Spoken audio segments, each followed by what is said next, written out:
Eu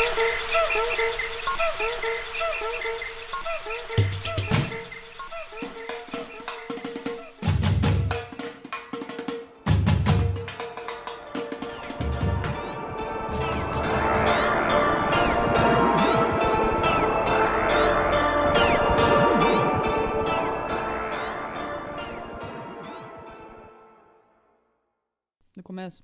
Olá, bem-vindos ao nosso podcast Pátria Amada Criminal. Eu sou a Mônica de Lima Knudsen. E eu sou a Natália Salazar. E é isso. É isso aí. Tá bom. Relaxa agora. Bem-vindos. Bem-vindos. Hoje nós vamos falar de um caso que é um caso um pouco mais antigo, old timers, porque sempre nesse podcast a gente milita, entendeu? A gente tá sempre fazendo episódios que, por mais que a gente não queira, sempre tem uma militância nesse podcast, não tem jeito, porque a gente fala de algumas coisas que, tipo, sobre doença mental, sobre maioridade penal, sobre feminicídio, e daí não tem como não dar a sua opinião, né? É, claro. Então, só que eu tô meio cansada de ficar militando, entendeu? Eu tô tirando um pouco de férias, porque senão esse daqui vai ficar o podcast, vai ficar igual assim... Vai ter que mudar o nome. Vai ter que mudar o nome, vai ficar um podcast tipo da Atena, sabe? Que ele vai lá, não dá informação nenhuma, ele só fica gritando. Minha barriga tá roncando. É a sua? Vocês estão ouvindo? Não. As duas barrigas estão roncando, elas estão se comunicando. Então, mas daí hoje eu resolvi então falar sobre um caso mais light, entendeu? Uma coisa assim mais... que a gente... mais fora do Brasil. Eu acho que é a primeira vez que eu tô fazendo um caso fora do Brasil. Não, você fez... a gente falou um pouco sobre os West Memphis 5. Ah, West Memphis 3. Só que... E a gente vai fazer um episódio, porque eu fiz uma enquete no Instagram e eles querem um episódio só do West Memphis. Então, obviamente, que eu vou fazer porque eu amo esse caso. E eu amo o Damien. Eu amo a pessoa que eu acabei de falar o nome errado. Gente, essa é a essência desse podcast. Qualificado de porra nenhuma. Ai, eu amo Damien Eccles. E eu tô lendo alguns livros dele sobre magia e paganismo. Então, e daí eu resolvi, acho que é o primeiro caso que eu vou fazer o episódio inteiro sobre um caso internacional. Eu não tenho certeza porque eu não ouço esse podcast. Mas esse caso é um caso mais assim, old timers, mais distante, no início do século passado, então é mais fácil da gente, sabe, fazer uma piada, fazer uma coisa assim mais leve. Mais leve, um pouco mais leve, pra gente respirar, não precisar militar, entendeu? Então esse vai ser um episódio mais leve, talvez mais curto, porque o que acontece com esses casos é que tem muito pouca documentação. Então você acha um livro aqui, um livro ali, e as fontes, principalmente estudando esse caso, eu percebi que as fontes, elas assim, um fala uma coisa, outro fala outra, entendeu? E são duas fontes confiáveis, de sites confiáveis. Só que daí você fala, gente... Entendeu? E eu percebi também que a maioria dos artigos que eu li, eles diziam a mesma coisa que a Wikipédia. Então eu não sei se a Wikipédia se baseou neles ou eles se basearam na Wikipédia. Mas isso acontece com casos mais velhos e, assim, caso de gente que vivia em Não tem muitas lugares fontes pra procurar informação, né? quando não acontece assim em capital também, acontece em cidade pequena, se não for uma coisa muito grande, não tem muita cobertura. É verdade. Mas esse é o caso da Leonarda Cianciulli. Mamma Cianciulli. Mamma mia. Tá as duas fazendo aquele gesto com a mão, sabe? Aquele... Quando você une as pontas dos 5 dedos, assim, e balança Eu não me lembro o nome da novela, mas tinha uma Terra Nostra. É, né? Não era Terra Nostra? É, que o tinha o Thiago Lacerda ficava tutte quella gente. Não, mas era uma senhora que ficava... Mas só que eu não me lembro se é russo ou se era italiano. Era italiano. Porque no Brasil a gente tem muita novela que é de quando os italianos chegaram para trabalhar nas fazendas de café. E daí... mas eu ficava imitando esse cara, sabe, essa pessoa dessa novela o tempo todo, nas aulas, na escola, eu me lembro o tempo todo mundo ficava, vai, Mônica, vai lá na frente, lá no quadro. Imitar a mamma Mônica, tutti frutti. Então... Pomodori. Mas então, quem era Leonarda Cianciulli? Ela era conhecida como a saponificadora ou fabricante de sabão de Correggio. É porque você falou saponificador, eu fiquei pensando em sapo. Eu não gostei dessa imagem na minha cabeça, não, viu? Não, ela era fabricante de sabão em Correggio. Todas as vezes que eu vou falar italiano, eu vou falar com esse sotaque racista. Ela nasceu no dia 18 de abril de 1893 em Montella. Montella é uma comuna muito pequena na província de Avellino, no sul da Itália. Ah, eu quero ir lá. Porque... No mínimo, eu imagino que esse lugar com pouca gente escondida no meio do mato deve ter comida muito boa. Então, e é uma cidadezinha muito linda. Eu vi as fotos da cidade, é muito fofinha. Muito assim, muito pitoresco, sabe? Umas coisas assim. Eu fiquei imaginando lá me enfiando, enchendo o cu de nhoque, de pasta, de massa. É porque a única coisa que eles fazem na Itália é o comer o tempo todo, né? Eu tinha uma amiga minha que ela tinha um namorado italiano uma vez, ela foi de férias com ela pra Itália, e ela falou, olha, eles comem de café da manhã até de noite. Eu passo o dia todo comendo, a única coisa de preocupação deles é onde o que vão comer, quando, né? E é de 5 em 5 minutos. Melhor coisa. E ela falou, sabe, o problema é que ela é vegetariana. Isso... E ela sofreu, né? Ela sofreu, porque eles vão sempre comer em restaurante, né? E ela tem alguma coisa que não tem carne e todo mundo fica, você não come carne? Sabe, que nem um extraterrestre, sabe? Que nem falando palavrão na igreja. Eu sei que ela ficava, ok. Gente, meu sonho é pra Itália e eu quero ir, mas eu quero assim... Eu não quero ir pra fazer uma viagem romântica, eu não quero ir com ninguém. Eu quero ir pra comer, e pra comer pasta e pra comer sorvete. Porque sorvete italiano também é uma delícia. A única coisa que eu vou fazer é comer na Itália. Mas eu sempre que eu saio de férias, a única coisa que eu faço é comer. Isso é verdade. Quem que eu tô enganando? Pra qualquer lugar. Então, a gente devia ir de férias juntos, né? Porque a gente tem a mesma... E daí, com a barriga cheia de... Eu não posso fazer uma viagem romântica, porque daí eu tô com a barriga, com a pança cheia de comida, e eu não posso. Como é que você vai transar dessa situação? A minha irmã teve na Itália, porque a minha irmã tem uma condição de vida 1000 vezes melhores, 1000 vezes melhor do que a que eu tive. E ela... Amarga. Só amarga. Não, e daí ela foi pra Itália, ela comeu tanto macarrão, ela comeu tanta massa, que ela, no dia que eles estavam indo de volta pro Brasil, antes de sair pro aeroporto, eles se atrasaram porque a Amanda tava vomitando horrores. Ela não parava de vomitar. Mas então, essa cidadezinha na Itália que ela nasceu, hoje em dia ela tem 7.699 habitantes. Ou seja, ela é muito pequena. Naquela época, no início do século passado, ela devia ter, 10 pessoas. Tinha meia dúzia de gato pingado. Mas tinha mais nhoque que pessoa na cidade. A Leonarda, ela teve uma infância muito difícil. E tem pouca... Como eu falei, várias fontes falam coisas diferentes, mas todas elas concordam que a infância dela foi bem difícil e que a mãe dela era muito rígida com ela. E ela não... Na autobiografia dela... A Leonarda escreveu que a infância dela era muito infeliz. Tanto que ela tentou se suicidar 2 vezes na adolescência. Nossa. É meio pesado. 2 vezes na adolescência é pesado, né? Em 1917, ela se casou com Rafael Pansardi. O Pansa. Ele era funcionário do cartório local. E os pais dela eram contra esse casamento porque eles já tinham prometido ela para um primo. O que, né? Pais, pelo amor de Deus. Sim. Para de fazer isso. Mas outras épocas, né? Isso era 1917. O Titanic tinha acabado de afundar. Tinha afundado 5 anos Eles antes. ainda... Leonardo DiCaprio ainda não tinha se afogado. Eu me baseio, estranhamente, Tudo muito sobre no a data do Titanic. Eu tô falando sério, eu não sei porquê, eu acho que é porque eu vi esse filme, eu tinha 11 anos quando esse filme veio, e eu fiquei obcecada por esse filme e vi 21 vezes, e era apaixonada pelo Leonardo DiCaprio, mas eu não sei porque toda vez que falo início do século, eu penso no Titanic, daí eu penso assim, a Primeira Guerra aconteceu 2 anos depois do Titanic, o Titanic é meu ponto de referência. Mas enfim. Enfim. Coisas da minha cabeça, né? Minha cabeça trabalha em modos misteriosos. Eu não sei, eu não tenho nenhum ponto. Eu acho que 98. Porque foi quando eu me mudei pra Noruega.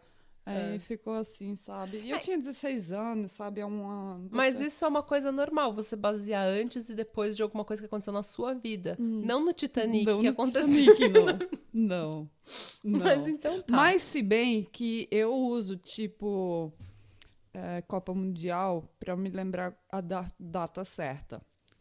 Sabe? Copa do Mundo, porque é de 4 em 4 anos, né? De 4 em 4 anos. Aí, foi nesse ano, eu me lembro que o Brasil tinha ganhado, tinha jogado, então foi 94. Isso é uma boa.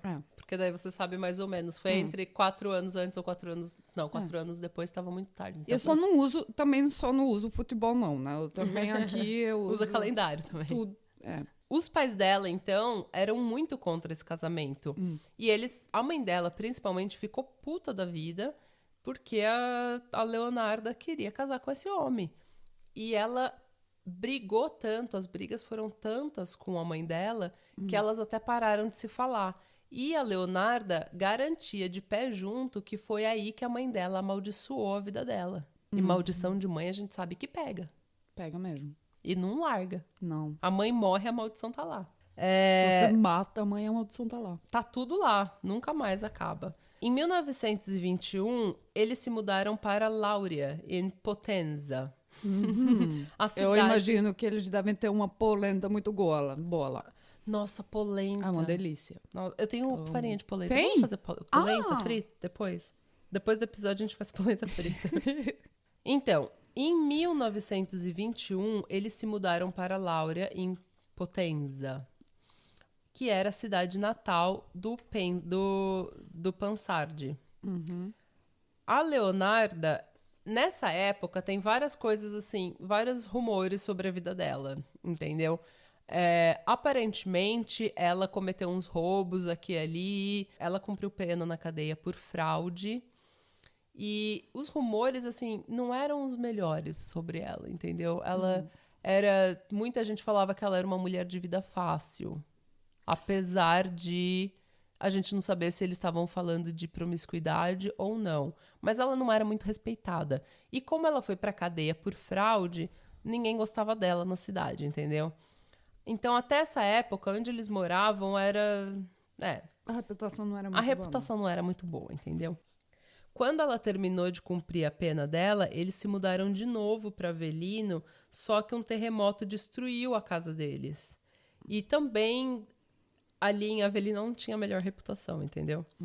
E foi quando eles resolveram se mudar para Correggio, que é no norte da Itália. E Avellino, a reputação dela também não era das melhores. Então, todas as cidades que eles moravam, a reputação deles não era das melhores, então, entendeu? O problema não era as cidades, o problema era ela, né? E ele também, porque ele gostava de beber uma cana. Então, para deixar essa reputação de lado, para deixar esta vida vulgar para trás, eles resolveram, então, se mudar para o norte da Itália e se mudaram para Correggio. Mamma mia. Mamma mia. A reputação é que no norte da Itália são onde os ricos moram. E que o pessoal do sul é mais pobre. Ou pelo menos era naquela época, né? Hoje também. Hoje também ainda é. Gente pobre? Ai, não conheço. Da minha família, você acha que minha família inteira veio da onde? Só pode ter vindo de lá, porque como eu falei, essa Leonarda é a cara da minha avó. Então... E quando eu vi a foto de perfil dela mais jovem, ela é a cara da minha tia Grazi. Então, enfim.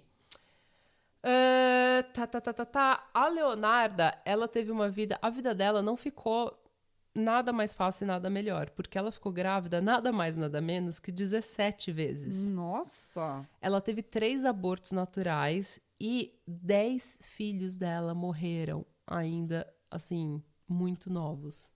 Eu sei que isso é comum. Naquela época a mortalidade infantil era muito maior.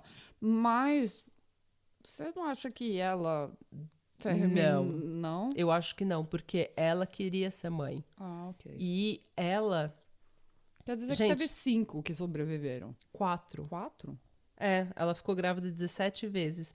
3 abortos naturais e 10 filhos morreram. Gente, você enterrar 10 filhos, para qualquer mulher, uma mulher que perde um filho, ela já fica toda, assim, emocionalmente, ela fica abalada pro resto da vida dela. Imagina você enterrar 10 filhos ainda pequenos.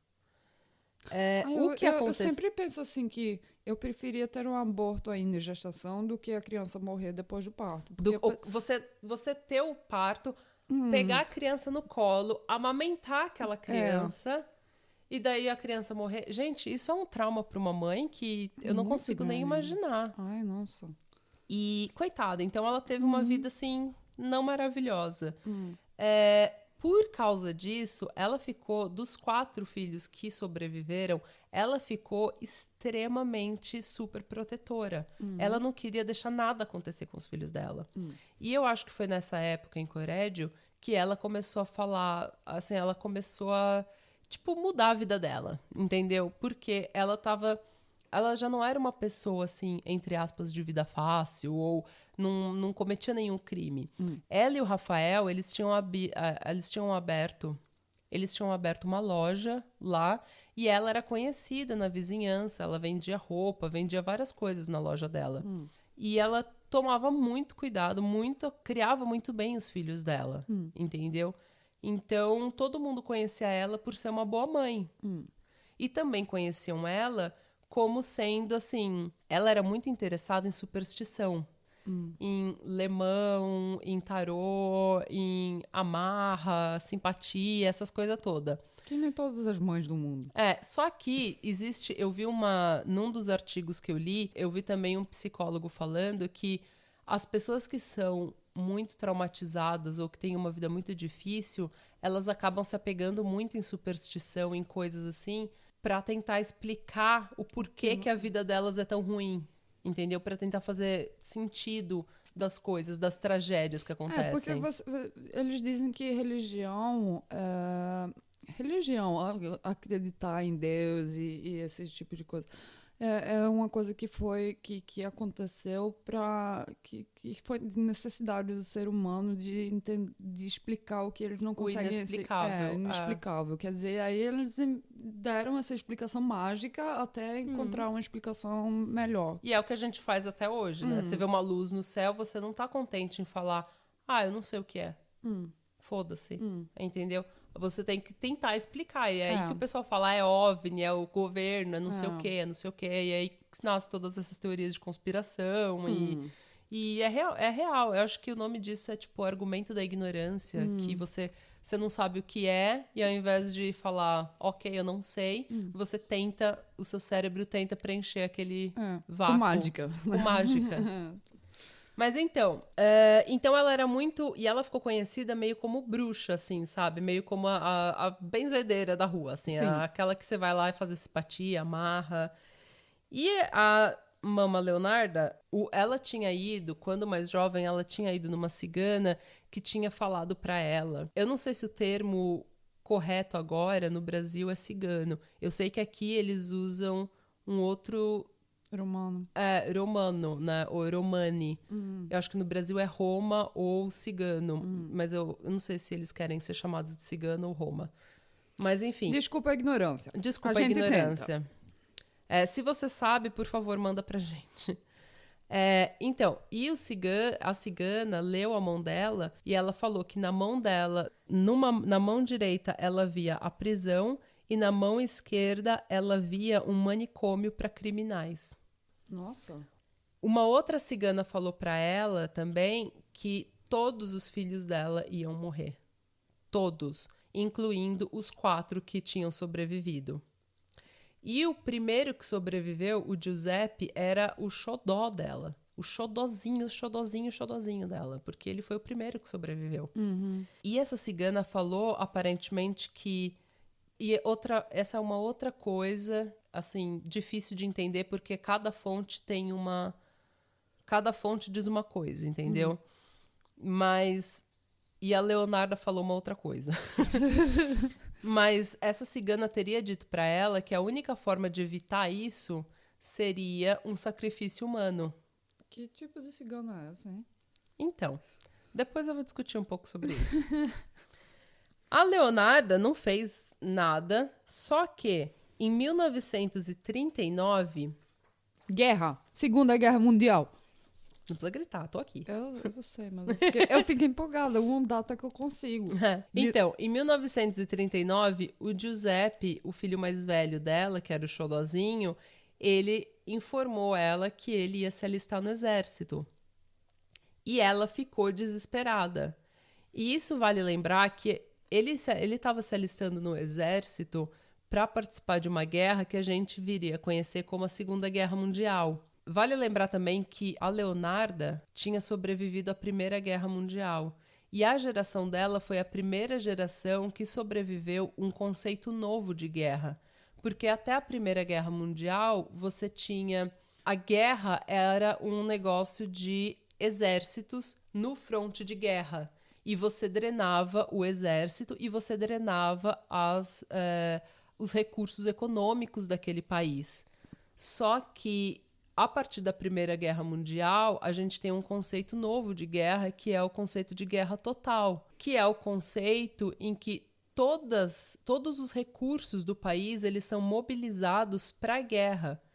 Então, não há muita diferença entre o soldado e o civil, porque todos os recursos estão sendo mobilizados para o conflito. E também, o que acontece nesse novo conceito de guerra é que se você está mobilizando se o inimigo está mobilizando todos os recursos dele para te atacar, você pode atacar todos os recursos deles. E é o que aconteceu nessas guerras mundiais e o que acontece nas guerras hoje em dia. Você não ataca simplesmente o exército no fronte de batalha. Você ataca hospital, você ataca universidade, você ataca centro do governo, você ataca base militar, você ataca civil. Então, você ataca até o máximo para desestabilizar completamente todos os recursos, todos os pontos daquele país, entendeu? Você ataca campo de comida, campo agrícola. Então, ela estava desesperada com razão, porque ela sabia que o país entrando na guerra, a guerra não era mais a mesma. A guerra tinha mudado o conceito agora de guerra. Tudo lá de fora da porta de casa, né? Isso. Então, e a geração da Leonarda foi a primeira geração que... Foi uma geração traumatizada pela Primeira Guerra Mundial. Eu queria também falar uma coisa disso que mudou depois da Primeira Guerra Mundial, foi que foi uma guerra foi um massacre tão grande que aconteceu na Primeira Guerra Mundial e eles pensaram, olha, isso aqui aconteceu muita coisa horrível durante essa guerra, muita gente que morreu, sabe, e a gente não tem nenhuma regra, sabe, de como que uma guerra deve ser levada. E depois da Primeira Guerra Mundial foi que começaram a fazer os direitos humanos. ONU 1945. Foi depois da Segunda Guerra. Só que eles conseguiram fazer o Tratado de Versalhes. Sim. Depois da Primeira Guerra. Sim, mas é sobre as regras de prisioneiro de guerra foi estabelecido depois da Primeira Guerra Mundial. Da Primeira Guerra, então, ele começou a gente foi depois da Primeira Guerra mesmo que esse tipo de coisa começou, porque o conceito de guerra mudou completamente. Todo mundo estava na guerra. Eles não tinham, quer dizer, eles tinham aquele... a gente se encontra e os nossos exércitos... Você tinha trincheira na Primeira Guerra. Mas, exatamente, mas depois ficou mais, como você disse, que envolve o país todo, né? E todo mundo, todos os recursos do país estão mobilizados para o conflito. Então, você tá fazendo comida, a comida é para a guerra. Você está gerando energia para a guerra. Então, o país passa por um momento de pobreza, de restrição, é um trauma. E também eu não lembro quantas pessoas morreram na Primeira Guerra, mas acho que foi tipo 10 milhões, foi uma coisa assim... Foi muita gente. Ridícula, muita sabe? Gente. Porque que nunca tinham visto na vida. E eles também morreram por causa de condições de pobreza. De pobreza, de frio, de fome, sabe? que não era pensado assim. Um soldado era um soldado, que era dispensável, que podia, sabe? Que você bota na fronte da guerra e ele pode morrer e não tem problema. Bota um outro lá. E até hoje é assim. Até hoje, um soldado é dispensável pro governo, né? Eles não estão nem aí. Não. Tanto que eles voltam pra casa depois, o governo tá, foda-se você. Mas, enfim. Então, eu fico assim... Eu entendo por que ela ficou desesperada, porque a tal da cigana já tinha falado pra ela que os filhos dela todos iam morrer, e agora o xodó dela, o primeiro filho que sobreviveu, diz que vai pra guerra. Então, e foi aí que a Mama Leonarda resolveu virar a porra louca. Ela resolveu, entendeu? Enfiar o pé na jaca e resolveu, aparentemente, fazer o primeiro sacrifício humano dela. Desespero faz muita coisa com a pessoa, O né? desespero... A gente vai comentar esse desespero dela depois, só que essa é a história oficial, né? Para cometer o sacrifício humano e salvar o filho de Giuseppe, ela fez amizade com uma vizinha solteirona chamada Faustina Sete, ou Faustina Sete. A Faustina já tinha 73 anos, só que ela estava toda interessada em arrumar um marido ainda. Ela achou que ela ainda queria, ela falou, tem muita vida neste corpo ainda, e ela queria um marido, ela tinha sido solteira a vida toda. A Leonarda, então, prometeu para ela que tinha achado o candidato perfeito a marido da Faustina. O Giuseppe. Não. Ela disse que o tal homem morava em Pola, na Croácia, que é norte da Austrália.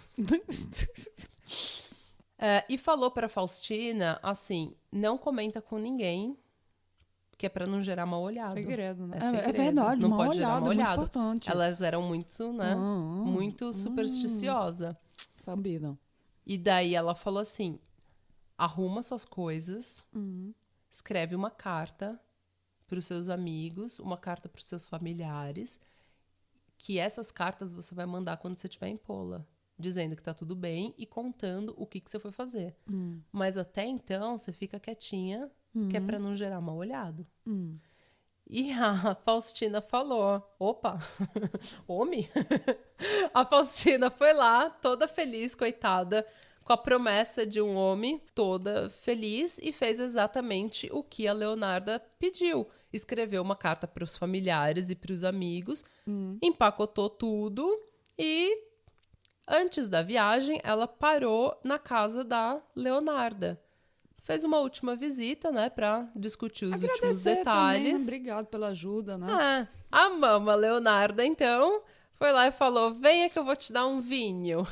Um vinho. Um vinho. E ela deu um vinho batizado pra Faustina. E a Faustina, então, foi drogada com o vinho e a Mama Leonarda sentou-lhe o cacete na Faustina, desceu-lhe o machado. Por que, mulher? Porque ela estava cometendo o primeiro sacrifício humano para salvar o filho dela. A Mama Leonarda, então, desceu-lhe um machado na Faustina e o que fazer com o corpo? A Mama Leonarda, então, dividiu o corpo em 9 partes e drenou todo o sangue, ela drenou e jogou numa bacia. E cada parte do corpo da Faustina, ela colocou numa panela e dissolveu em vários litros de água fervente e soda cáustica que ela cozinhou a noite toda. E ela tinha soda cáustica porque ela também fazia sabão na loja dela. E ela tinha comprado essa soda cáustica para fazer sabão. Ela era conhecida como a saponificadora de Corédio. Essa papa formada por restos mortais da Faustina e soda cáustica que ela tinha cozinhado a noite inteira, ela despejou numa fossa sanitária. O sangue que ela tinha drenado e colocado numa bacia, guardado numa bacia, ela colocou no forno e deixou ele secar no forno, sabe? Coagular e secar no forno. Isso não precisa e depois ela moeu. Ela colocou pra secar. Ela fez pó. Ela fez pó. E misturou com farinha, chocolate, ovos. Isso deve ser uma delícia. Eu adoro pudim de sangue. Mas não do sangue das pessoas. Sangue de Não. animal. É sangue de porco. Não sangue de pessoas. E ela fez o quê? Bolo com esses restos Deve de ter sangue. ficado uma delícia, porque pudim de sangue, ele tem um doce. Eu sempre digo que tem essa, sabe, um gosto de Natal, tipo de canela. Eu vou cortar isso, eu não posso. Mas, então, Eu queria esse bolo dela. Eu fiquei com água na boca agora. Ai, eu sou terrível. Eu e comida. esses bolos, ela e o Giuseppe comiam e ela servia para as visitas que iam visitar a casa dela. Para essas vizinhas que iam lá fazer amarração, simpatia, essas coisas, lemão. Detalhe, aparentemente esse trabalho de arrumar um marido para Faustina não foi de graça. Porque assim, eu não sei, as fontes não são muito... Elas divergem muito nesse aspecto. Algumas falam que ela roubou, outras falam que ela foi paga. Mas não interessa o que aconteceu. O que acontece é que a Mama Leonarda, pelos serviços dela, ela recebeu da Faustina 30 mil liras, o que naquela época era muito dinheiro. Eu não sei quantos dinheiros é Ela nessa tinha época. 73 anos, ela estava desesperada. Ela estava desesperada, gente. 10 meses depois, a Mama Leonarda, então, resolve sacrificar novamente, fazer um novo sacrifício humano. E a vítima... Não. Ela queria mais bolo. Ela queria mais bolo. É isso que eu tô falando. No primeiro, ela fez um sacrifício humano porque ela tava desesperada. Ok. Mas e o segundo? Por que ela tá fazendo isso? Tipo, você podia ter parado com esse seu projeto. Não sei, talvez ela tenha sentido mal olhado. Então, eu acho que ela sentiu um prazerzinho. Porque, olha só, 10 meses depois, então, ela escolhe a Francesca Soavi. A Mama Leonarda, então, disse para Francesca a mesma coisa praticamente. Ela falou que tinha arrumado para Francesca um emprego numa escola para meninas em Piacenza, que é uma comuna próxima. E também no norte da Itália. Por esse serviço de headhunter que ela estava praticando, ela recebeu 3 mil liras. Ou seja, ela estava cobrando esses serviços. Ela devia ter aberto uma agência de headhunter, É. né? Mas ela não fez isso. O que ela falou? Ela devia ser milionária hoje, sabe? Só que não existia emprego, ela não tinha arrumado porra nenhuma. Ela só estava falando essas coisas. Ai. E ela falou a mesma coisa. Olha, não fala pra ninguém, fica quietinho. Mal olhado, que é pra muito não, importante. entendeu? Não atrair mal olhado. Escreve cartas pros seus familiares e pros seus esse amigos. detalhe dessa carta eu achei muito esperto dela, Foi viu? esperto. Muito esperto. Então, escreve essas cartas que você vai mandar de quando você tá lá, já. Que é pra não No atrair mínimo, mal olhado. ganha tempo pra você. É. A Francesca, então, foi visitar a Mama Leonarda a última vez, antes de viajar. E conversa vai, conversa vem. Toma-lhe um vinho batizado e desce-lhe o machado de novo. Entendeu? Mesmo modus operandi. E o procedimento que ela usou para se livrar do corpo da Francesca foi exatamente o mesmo procedimento que ela usou para se livrar do corpo da Faustina. Ela dissolveu o corpo em soda cáustica e água fervente, né? E Funcionou da última vez. funcionou da última vez, então, bueno. A terceira vítima, e é por isso que ela é uma serial killer, porque ela teve uma terceira vítima, foi a Virginia Cassioppo. Alguma coisa. Ela era uma cantora. Ela era uma cantora de ópera. Ela não era pouca coisa, não. Porque ela já tinha cantado, inclusive, no La Scala, que é o teatro de ópera de Milão. E é uma das casas... Bem dizer, mais famosa do mundo. Então, é uma das de ópera. melhores casas de ópera do mundo. Daí vai a Mama Leonarda, mais uma vez, com aquela conversa, né? Aquela conversa mole. Ela falou, olha, arrumei um trabalho para você num teatro em Florença. E esse teatro você vai trabalhar para um diretor lá, para um empresário, como secretária dele. E fica quieta, não fala nada, que é para não atrair mal olhado. Entendeu? Fica quieta. não fala pra ninguém que eu arrumei esse emprego pra você. Eu, na minha opinião, tô achando esse emprego aí muito bosta, viu? Eu sou cantora de ópera no La Scala, eu vou ficar Mas ela já secretária. tava mais... Eu acho também que ela viu que a mulher era mais sofisticada, entendeu?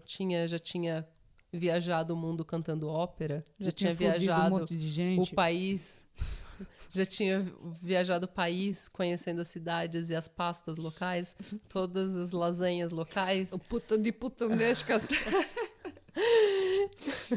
Daí ela falou assim, eu preciso de uma mentira mais elaborada, vou falar que ela vai trabalhar pro diretor do teatro, né? Uma coisa mais chique, uma mentira mais elaborada. E era uma puta de uma balela, claro, e a mesma coisa aconteceu com as cartas. Ela fez o mesmo modus operandi. Falou que, escreve uma carta para suas amigas, para os seus familiares e tal. E no dia 30 de setembro de 1940, vai lá a Virgínia toda feliz, antes de viajar para Florença, né? Agradecer a Mama Leonarda, headhunter da cidade. Receber a última benção. A última benção, né? E a Mama Leonarda tasca-lhe um vinho batizado e desce-lhe o machado de novo. Mesmo modo. Ela era uma pessoa, assim, que não gostava de variação. Ela entendeu que... Na minha opinião, esse foi um método muito bagunçado. Eu penso assim. Mas ela já tinha funcionado 2 vezes, ela não vai mudar agora, né? Entendo. Então, o que aconteceu? Para se desfazer do corpo, porém, ela utilizou um outro método. Por quê? Ela separou o corpo, assim como ela tinha feito com as outras. Ela dissolveu ali naquela mistura de soda cáustica com água. Ficou cozinhando aquele negócio. Só que o que ela percebeu é que o corpo da Virgínia tinha muita gordura. E foi aí que a saponificadora de Correggio resolveu utilizar um novo método para se desfazer do corpo. E ela, virou sabão. Ela virou sabão.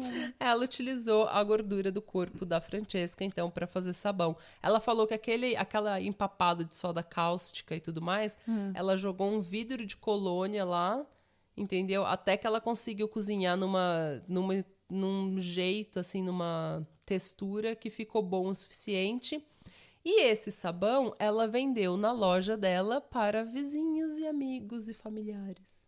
No julgamento, a Mama explicou como que ela tinha feito. Sobre a Virgínia, ela falou assim: ela acabou na panela, como as outras 2. A sua carne estava tão gordurosa e branca quando derreteu que eu adicionei uma garrafa de colônia e depois de muito fervo consegui fazer um sabão, que estava bem aceitável. Dei barras a vizinhos e conhecidos. Os bolos com o sangue também eram os melhores. Aquela mulher era realmente muito doce. Tipo, os bolos ficou de melhor qualidade. De experimentar esse bolo agora, viu? Ai, que horror! Da Virgínia, ela teria recebido, ou roubado, ou recebido, ou não sei, ela teria fraudado, entre aspas, 50 mil liras e joias e títulos públicos, assim. Ela pegou todo o dinheiro da Virgínia. Quer dizer que ela podia se aposentar depois disso, né? Porque ao todo, essa mulher recebeu 83 mil liras naquela época. E eu esqueci de falar também uma coisa importante. O Rafael, onde é que você tá perguntando? Onde é que tá o Rafael nessa história toda, o marido, Onde é que né? tá o Rafael? É verdade. Não tava nem Ninguém pensando. lembrou do Rafael. Eu tava pensando, ele deve estar num bar, algum lugar. Ninguém lembrou do Rafael.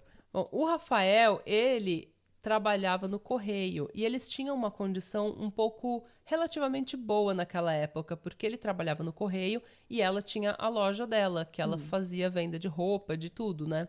E fazia sabão pra fora e tudo mais. Só que ele bebia muito, muito. E ela brigava com ele por causa disso o tempo todo. Até que ele se cansou, levantou e foi embora. Bom pra ele, né? E naquela época, você podia ir embora, né? Tipo, você podia... Não tinha internet, não tinha nada. Eu vou pra minha mãe, tchau. Não tinha nada. Não tinha porra nenhuma. Então, você podia levantar, se você fosse, tipo, andasse 10 metros, ninguém mais te achava. Não tinha internet, não tinha jeito de achar as pessoas. É verdade. Mas então, quando que a casa caiu pra Mama Leonarda? A Leonarda tinha falado pra Virgínia, não fala pra ninguém que eu arrumei esse emprego. Sim, como a ela história tinha... do mal olhado, né? como ela tinha feito pras outras duas. Só que a Virgínia contou pra irmã dela, entendeu? E falou, olha, eu tô indo pra Florença porque a mama Leonarda lá me arrumou um trabalho. E a irmã da Virgínia não recebeu mais notícia e começou a procurar. E viu que a Leonarda estava vendendo na loja dela as roupas, sapato, e joia, e sabão. Entendeu? Tudo Mas da ela não Virgínia. ficou desconfiada do sabão, não. Não. Mas ela estava vendendo as joias, tudo da Virgínia. Ai. E o sabão. Só que ela vendia... Era tipo um brechó, só que ela vendeu todas as roupas e sapatos e pertences das outras vítimas nessa loja também. Ela ganhou dinheiro ela ganhou muito dinheiro nesse projeto. Foi muito bom de recircular todos os recursos nessa... De reciclar, né? Ela fez uma reciclagem boa. E é isso que a gente fala também a diferença entre mulheres serial killers e homens serial killers. Homens normalmente têm um prazer sexual em matar. E mulheres... Um crime de paixão. Não de paixão, mas eles... Mas eles têm um prazer. o motivo geralmente é mais sexual. Sexo. É que crime de paixão é tipo fúria na hora. Não, mas é mais irracional do que as mulheres têm um crime. Isso é generalizando. Mas as mulheres, elas têm normalmente ou elas têm o complexo ali de anjo da morte, que são as enfermeiras e profissionais da saúde que matam, ou elas têm, assim, normalmente um interesse econômico, né? E dá pra ver aqui, nesse caso, que a mulher, ela é o chefe da família. Por quê? Enquanto um serial killer homem, o que ele faz com os corpos? Ele normalmente estupra o corpo. Ele violenta o corpo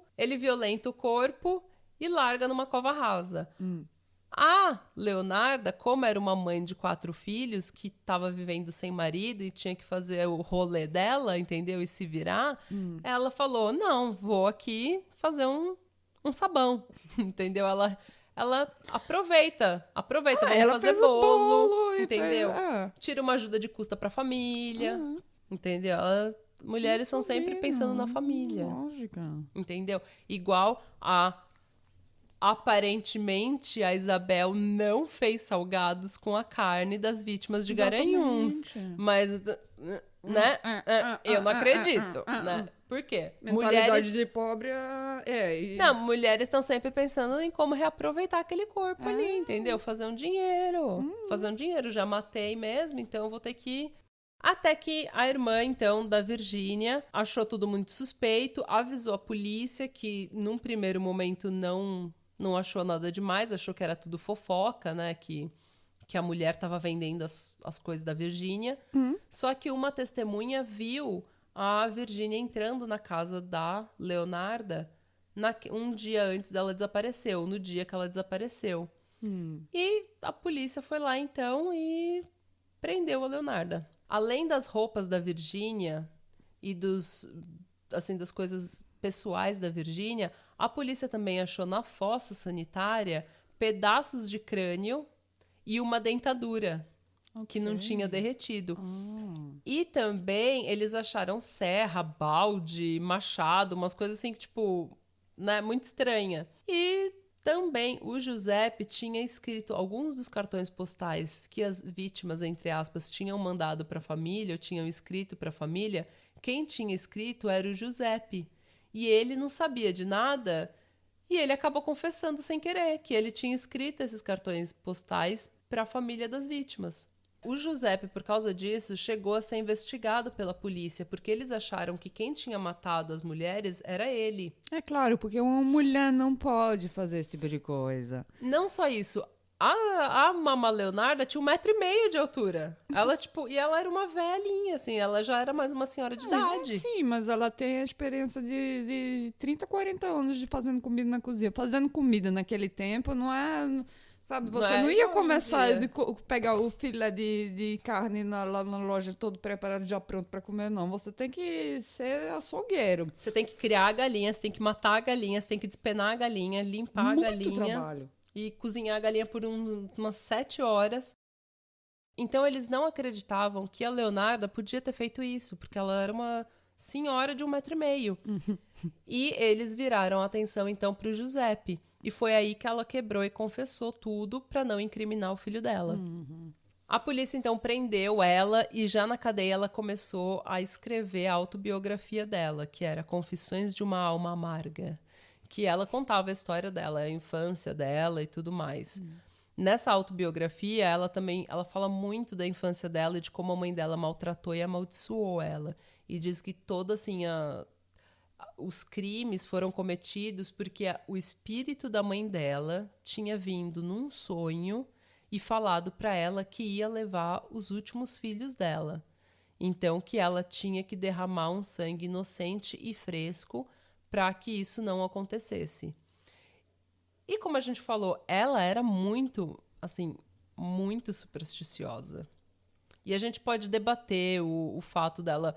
Ela é supersticiosa porque ela é uma pessoa simples do interior da Itália, que viveu no início do século passado, durante guerras e fomes e tudo mais, ou ela é uma psicopata fria que gostou de matar, pegou gosto pela coisa e quis fazer isso pelo dinheiro porque ela era uma mãe de quatro filhos, que estava se virando sozinha, isso na década de 30, entendeu? Quando não era normal. Então fica o questionamento. Ninguém sabe. O que a gente sabe é que no dia 20 de julho de 1946, Mama Leonarda foi condenada por homicídio, desprezo de cadáver e furto. A pena seria de 30 anos de prisão e 3 anos em um manicômio ou asilo para criminais, que nem a cigana tinha dito. Um dos problemas com essa teoria de que ela era muito supersticiosa e que ela recebeu, entre aspas, a visão da cigana que falou para ela que ela tinha que fazer um sacrifício humano, é que na cultura cigana ou romani não existe nenhuma influência, assim, não existe nenhuma superstição em relação a sacrifício humano. Não existe nada na cultura deles que fale de sacrifício humano. E a Igreja Católica, obviamente, naquela época já condenava sacrifícios de animais ou humanos, principalmente, né? Então, esse é um outro argumento para, assim, dizer que essa história de que ela teria recebido instrução de fazer um sacrifício humano é mó balela e que ela fez pelo dinheiro mesmo. Mas, como eu disse, não sabemos. No dia 15 de outubro... Talvez podia ser... Até ser que ela sabe internamente... Sabe que o motivo é dinheiro, mas ela usa esse tipo de explicação. Sabe? Porque é mais fácil entender que... Assim... que uma pessoa seja... Você tá entendendo? É mais fácil mais fácil você justificar para você mesmo que você tá fazendo pelo sacrifício humano para salvar seu filho do que aceitar que você é uma filha da puta que tá matando mulheres por dinheiro. É verdade. De repente ela criou essa mentira, ela mesma criou essa mentira na cabeça dela e ela acreditou. Boa teoria. Obrigada. Ela nunca chegou a cumprir pena numa cadeia comum. Aparentemente, ela foi direto para um manicômio de criminais. E foi lá que ela morreu, no dia 15 de outubro de 1970, de hemorragia cerebral, na comuna de Nápoles. Então, já estava bem idosa, né? Ela já estava bem idosa. E ela, como ela era muito pobre, ela foi enterrada... Ninguém foi buscar o corpo dela. Nenhum dos 4 filhos dela que ela amava. Não. Eu acho que depois... Eu não sei se os filhos dela morreram na guerra. Ou porque daí veio a Segunda Guerra Mundial. Desculpa, eu ri, eu tava pensando aquela cigana dizendo que ela ia perder os filhos dela tudo, né? Talvez eles morreram na guerra. A Itália, depois da Segunda Guerra Mundial, ficou completamente devastada. Então, não se sabe se eles receberam a informação de que ela tinha morrido. Então, não sabe se eles tinham morrido na guerra. Ou, entendeu? Morreram cedo depois. Mas ninguém foi reivindicar o corpo dela. Então, ela foi enterrada num cemitério, numa cova para pessoas indigentes, pessoas pobres. E quando o período de sepultamento tinha passado, uns 5 anos, eles jogaram os ossos dela num ossário comum. E esse foi o fim da Leonarda. As pessoas que estavam no julgamento falaram que ela parecia calma, sem emoções e não apresentava remorso, enquanto ela descrevia o que acontecia com as vítimas. Então também é um outro... Será que ela era uma psicopata ou será que ela estava convencida de que ela estava salvando o filho dela e ela não se arrependia disso? Mas eu acho que é assim... Como a gente fala que mulheres que matam, elas são mais lógicas. Eu acho que ela... Sabe, a lógica dela era tão forte para ela que ela não... Ela acreditou na própria exatamente. bullshit. Ela não sente que ela tinha feito. Ela fez o que ela precisava fazer, na opinião dela. Quer dizer que remorso de quê? Fiz o que tive que fazer. Fiz o que eu tinha que fazer, né? E desde 1949, vários artefatos usados no crime, como o machado, a serra, as panelas e a bacia, estão no Museu de Criminologia de Roma. Uma peça de teatro foi escrita pela... Como que é o nome dela? Lina Wertmüller. Eu não sei pronunciar o nome dela. Wertmüller.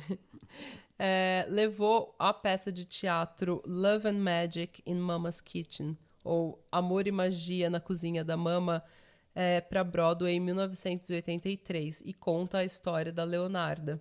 Tem também uma banda chamada Church of Misery, que tem uma música chamada Confessions of an Embittered Soul, que é Confissões de uma Alma Amarga, né? Que é o título da autobiografia da Mama. E essa, então, é a história da fabricante de sabão de Correggio. Que chique. Tintuli. E também fazia bolo. Que também era boleira, não vendia só sabão. Ela fazia um bolo, entendeu? Fazia um petisco para servir para as vizinhas. Eu queria ir lá na loja dela. E a gente ainda tá falando aqui com pinchinha na mão.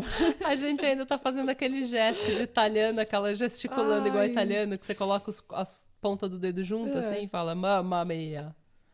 Então, ninguém tá vendo a gente, mas a gente ainda tá continuando fazendo isso aqui.